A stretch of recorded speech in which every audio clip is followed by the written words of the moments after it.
Halo anak-anak, nah pada hari ini kita akan belajar tentang bentuk molekul dan gaya antar molekul bersama saya Rita SSI, Guru Kimia SMA Swasta Pancasetia Sintang. Nah yang pertama kita akan lihat bentuk molekul.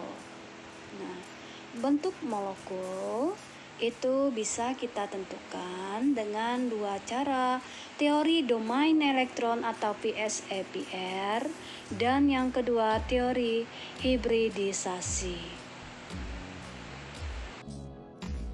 Yang pertama kita akan lihat teori domain elektron atau PSEPR.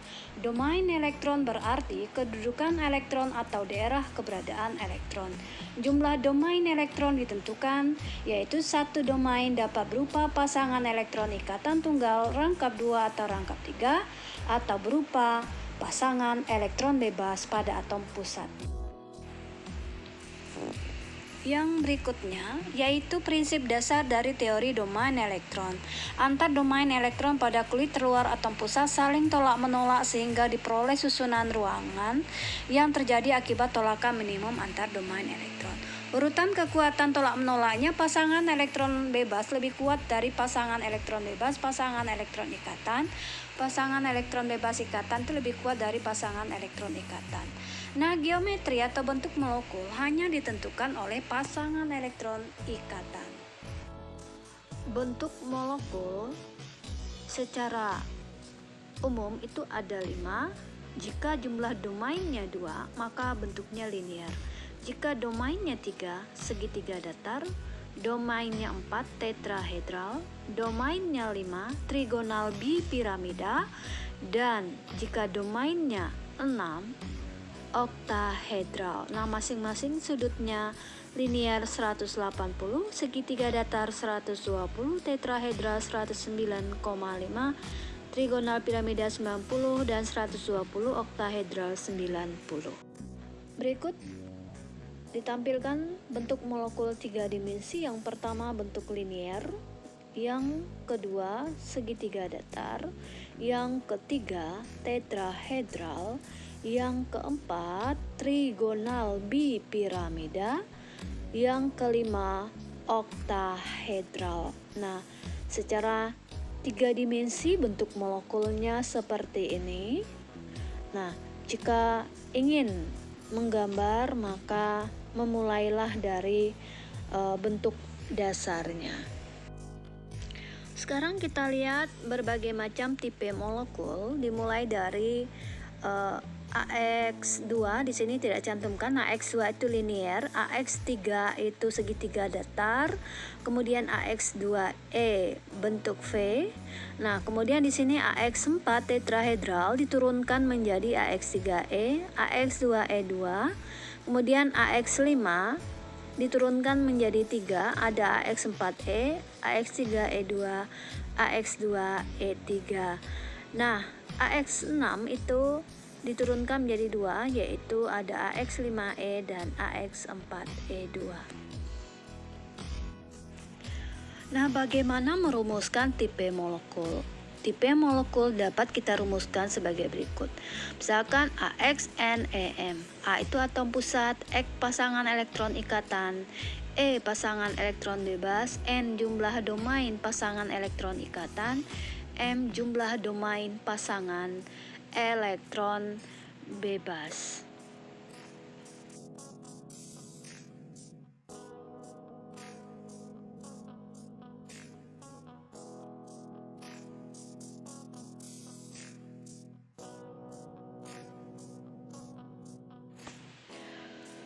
Kemudian, tipe molekul suatu senyawa dapat ditentukan dengan langkah-langkah sebagai berikut. Yang pertama, tentukan dulu jumlah elektron valensi atom pusat. Kedua, tentukan pasangan elektron ikatan. Yang ketiga, menentukan pasangan elektron bebas dengan rumus elektron valensi atom pusat dikurangi X dibagi 2. Nah, selain itu kita bisa menggunakan rumus Lewis. Oke, di sini kita lihat IF3 mempunyai struktur Lewis seperti tertera pada gambar. Nah, pasangan elektron ikatan I mengikat 3, maka pasangan elektron ikatannya 3. Nah, dari 7 udah dipakai 3, ternyata masih tersisa 2 pasang elektron bebas, maka PeB-nya 2. Jadi tipe molekul F3 adalah AX sebanyak 3, E sebanyak 2 atau AX3E2.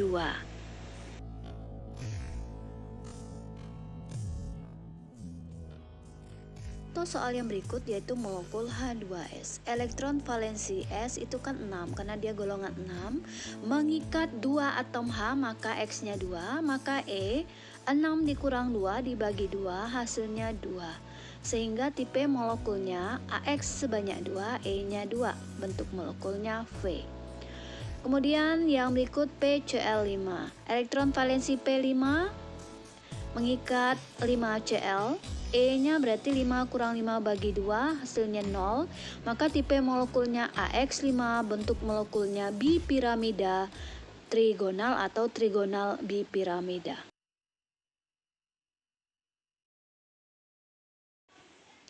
Oke, soal yang berikut yaitu molekul CH4. Elektron valensi atom C4 mengikat 4 atom H maka X-nya 4, elektron bebasnya 0. Tipe molekul CH4 AX4, bentuk molekulnya tetrahedral. Nah, di situ itu ada rumus Lewis, boleh pakai rumus Lewis ya. Jadi tipenya AX4 karena C mengikat 4. Nah, sekarang kita lihat bentuk molekul XeO3. Xe itu 8 mengikat 3O, namun hati-hati untuk menghitung E, maka 3-nya kita kali 2 karena ada ikatan kovalen koordinasi, sehingga E-nya 1, tipe molekulnya tetap AX3E, bentuknya trigonal piramida. Berikut teori yang kedua, yaitu teori hibridisasi, yaitu proses penggabungan atau hibridisasi orbital atom yang digunakan oleh elektron yang saling berikatan. Di sini kita akan lihat jenis-jenis orbital hidrida. Yang pertama, sp, apabila dia menggunakan orbital s dan p sebanyak masing-masing 1, maka bentuknya linear. Kemudian ada sp2, bentuknya segitiga datar, terjadi apabila dia menggunakan orbital S1, kemudian P-nya sebanyak 2. Yang ketiga yaitu sp3, bentuknya tetrahedral. Nah, kemudian ada sp3d, bentuknya trigonal bipiramida.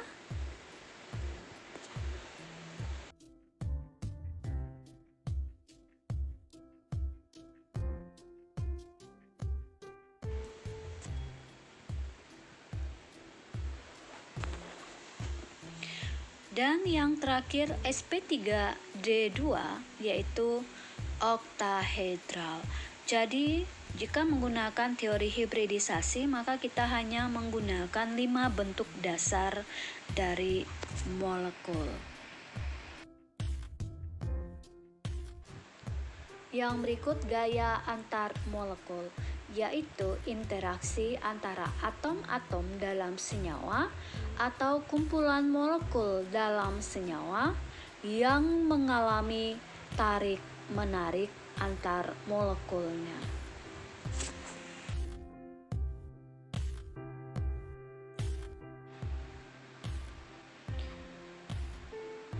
Yang berikut apa saja yang termasuk ke dalam gaya antar molekul, yaitu gaya van der Waals dan ikatan hidrogen.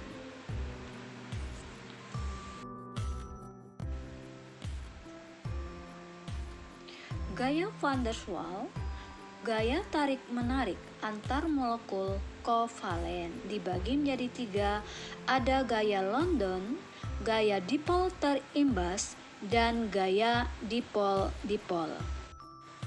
Nah, kita lihat gaya London terjadi antara molekul nonpolar, gaya dipol terimbas terjadi antara polar dan nonpolar, dan gaya dipol-dipol terjadi antara molekul sesama polar.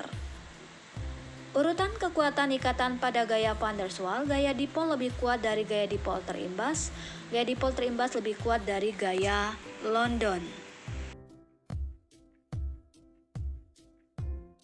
Kemudian yang kedua, ikatan hidrogen, itu ikatan antar molekul yang terjadi pada molekul yang sangat polar dan mengandung atom hidrogen. Ikatan hidrogen terjadi antara atom H dengan FON, contohnya HF, H2O, dan NH3. Nah, sekarang kamu amati grafik dari CH4, NH3, HF, dan H2O. CH4 normal, semakin tinggi MR-nya maka semakin tinggi titik didih. Namun NH3, HF, dan H2O ternyata lebih tinggi dibanding yang lain karena adanya ikatan hidrogen. Nah, ikatan hidrogen ini jauh lebih kuat dari gaya-gaya van der Waals, sehingga untuk memutuskan ikatannya diperlukan energi yang cukup tinggi sehingga titik didih dan titik lelehnya juga lebih tinggi. Oke, Ibu akan jelaskan tentang teori hibridisasi. Yang pertama adalah SP, contohnya adalah BeCl2. Nah, Be itu nomor atomnya 4, konfigurasinya 1s2, 2s2.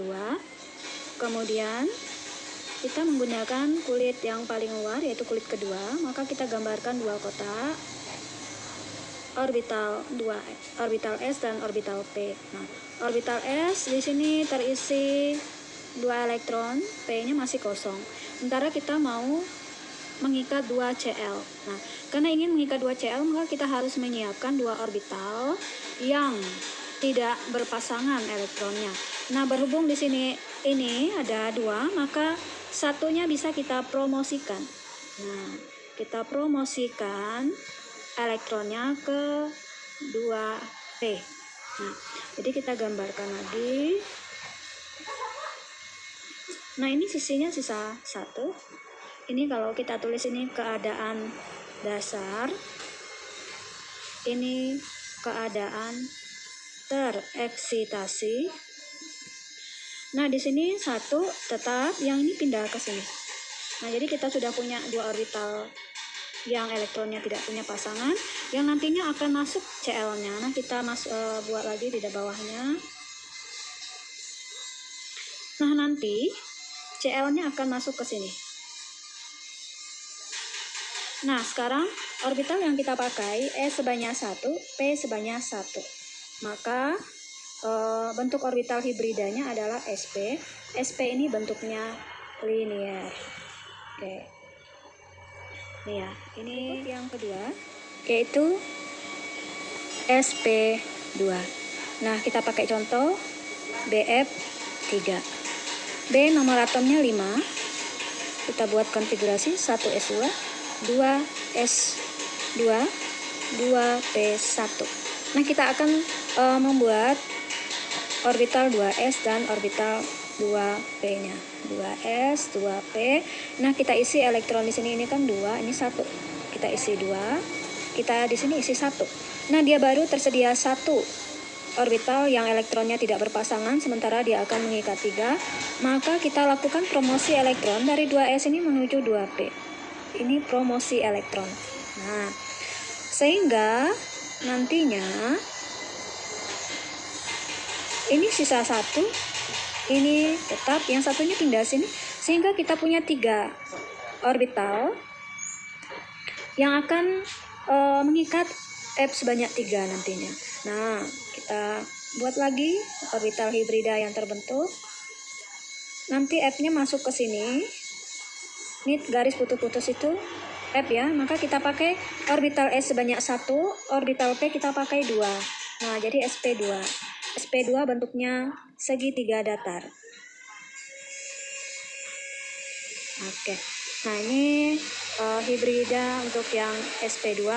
Yang ini namanya keadaan dasar, ini keadaan tereksitasi, yang ini orbital hibridanya. Ini bisa kamu garis seperti ini ya.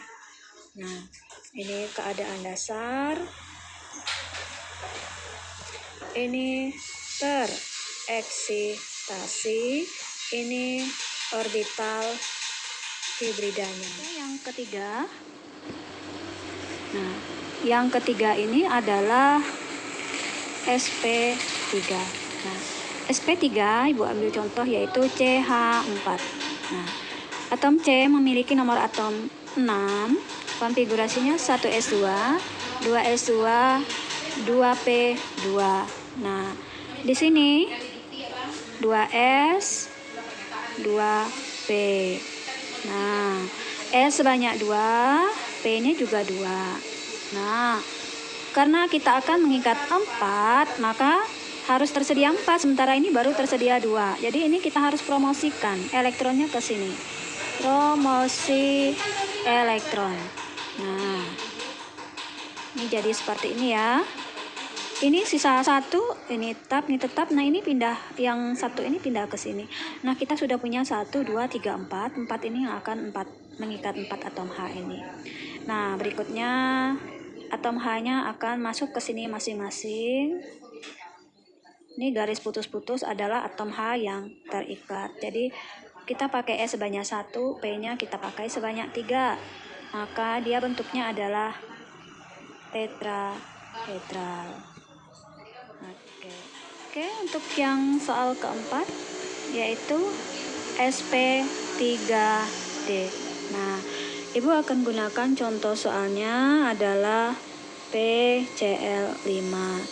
P itu nomor atomnya 15, konfigurasinya 1s2, 2s2, 2p, 6, 3s2, 3p. Ini udah 10, 12, 3p3. Nah, kita akan gunakan kulit ketiga. Jadi kulit ketiga itu kan ada orbital S, ada orbital P, dan ada orbital D. 1, 2, 3, 5 kotak ya. Ini 3S, 3P, 3D. Nah, S-nya isinya 2. Kemudian P-nya isinya 1, 2, 3. Nah, kita akan mengikat 5, sementara yang tersedia baru 3. Maka terjadi promosi elektron ke 3D. Nah, promosi elektron. Kita buat lagi keadaan tereksitasinya. Ini gambarkan. Nah, ini sisa 1, ini tetap. Nah, 1 ini tadi masuk ke sini. Nah, sekarang kita hitung 1, 2, 3, 4, 5. Sudah tersedia 5, maka kita akan bisa mengikat 5. Maka kita masuk ke orbital hibridanya.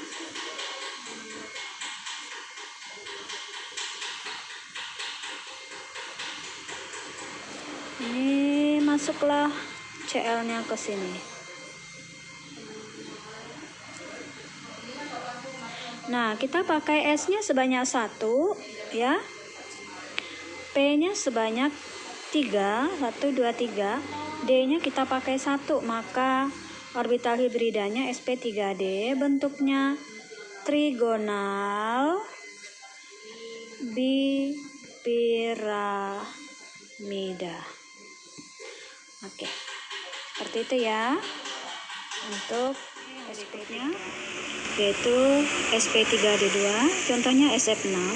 Di sini nomor atomnya 16, berakhir di 3s2, 3p4. Ini kulit terluarnya ini, sehingga kita gambarkan di 3s isinya 2, di 3p isinya 4. Nah, sekarang kita akan mengikat 6, maka kita harus siapkan 6 orbital yang tidak berpasangan. Ini baru tersedia 2. Bagaimana caranya? Yaitu ini ke sini dan ini ke sini. Oke. Nah,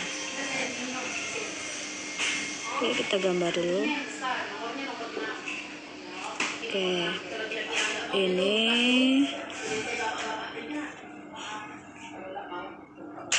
nah, baru kita ke orbital hibridanya.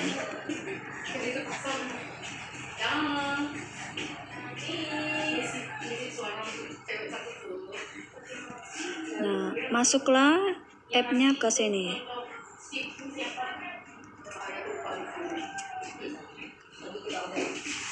Oke, S-nya kita pakai 1, P-nya kita pakai 3, D-nya kita pakai 2, sehingga bentuk molekulnya oktahedral. Oke, ini mencari bentuk orbital menggunakan teori hibridisasi. Nah, ada yang tidak perlu promosi, gua akan berikan contoh yang kita tidak perlu melakukan promosi. Contohnya kalau kamu diminta meramalkan bagaimana sih bentuk molekul dari NH3 menggunakan teori hibridisasi. N itu nomor atomnya 7, konfigurasinya 1s2, 2s2, 2p3. Nah, kita buat 2s, 2p. Ini ada 2, yang ini tersedia 3. Nah, kita akan mengikat 3. Karena kita akan mengikat 3, kita perlu 3 ruang. Nah, ternyata sudah tersedia ini. Ya, sudah tersedia 3 ruang, maka tidak perlu lagi kita melakukan promosi, tetapi langsung ke orbital hibridanya. Nah, jadi ini tetap, ini akan masuk ke sini, atom H-nya. Jadi dia tipenya S, P-nya 3. Maka bentuknya tetrahedral, tapi lebih tepatnya adalah trigonal piramida. Kenapa? Karena ini ada pasangan elektron bebas. Jadi kalau kita menggunakan teori domain elektron, kita bisa meramalkan bentuk molekul yang sebenarnya dari NH3. Nah, caranya adalah kita gambarkan ikatan kovalen dari NH3. Nah, ini kita gambarkan. N tadi kan elektron terluarnya 5, udah dipakai 3, maka ada sisa 1. Ini pasangan elektron bebas, sehingga kalau kamu buat tipe molekulnya AX, ikatannya 1, 2, 3, ikatannya sebanyak 3, yang bebas sebanyak 1, maka bentuk molekulnya trigonal piramida. Nah, atau piramida segitiga sama saja. Nah, ini tidak perlu promosi, karena apa? Dia sudah tersedia elektron.